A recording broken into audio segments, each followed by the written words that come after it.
Only 1% of all the students in America were able to get this right. Can you solve it?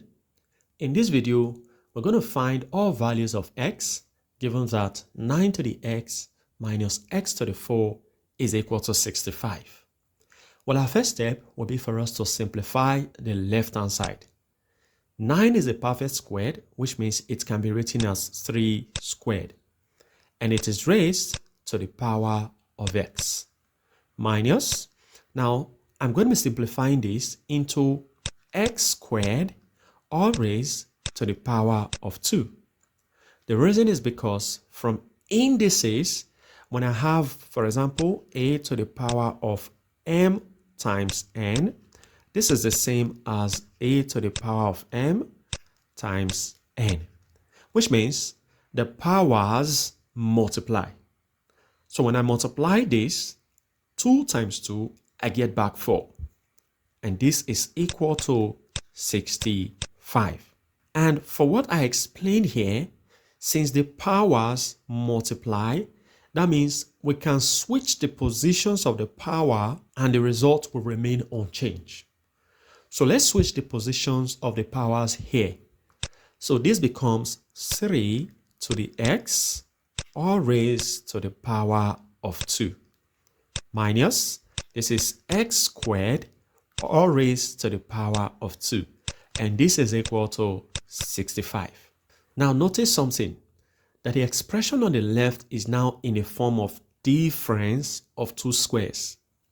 And difference of two squares has this identity. M squared minus n squared, this is equal to m plus n times m minus n. Good. So when we compare, our m is 3 to the power of x, and then our n is x squared. Very good. So now let's write this in this form. M plus n, so that will be 3 to the power of x plus x squared. So that is inside of one bracket. Now in the other bracket, m minus n. So that is 3 to the power of x minus x squared. Very good. And this is equal to 65. So we have two factors that multiply on the left-hand side to give 65. So we're going to be splitting 65 into the product of two factors. So this becomes 3 to the x plus x squared times 3 to the x minus x squared equal to 65 is the same as 13 times 5. Good. And when we notice on the left-hand side, you notice that 3 to the x plus x squared is bigger than 3 to the x minus x squared.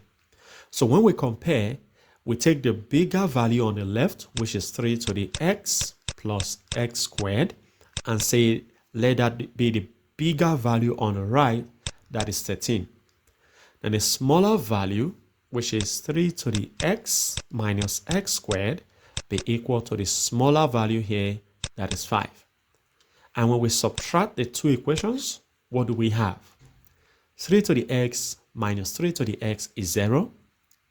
X squared minus, which turns plus. So x squared plus x squared is 2x squared, right? And this is equal to 13 minus 5 is 8. Now let's divide both sides by 2. So I'll divide the left-hand side by 2. I'll divide the right-hand side by 2. So these two can cancel out these two, leaving behind x squared to be equal to 4. And as we all know, 4 is 2 squared. So I'm going to be writing 2 squared here. So 2 squared. Now let's compare their powers. So since the power on the left-hand side is the same as the power on the right-hand side, that means x must be equal to 2. And that's our final answer. Well, if you enjoyed episodes like this, click the video below.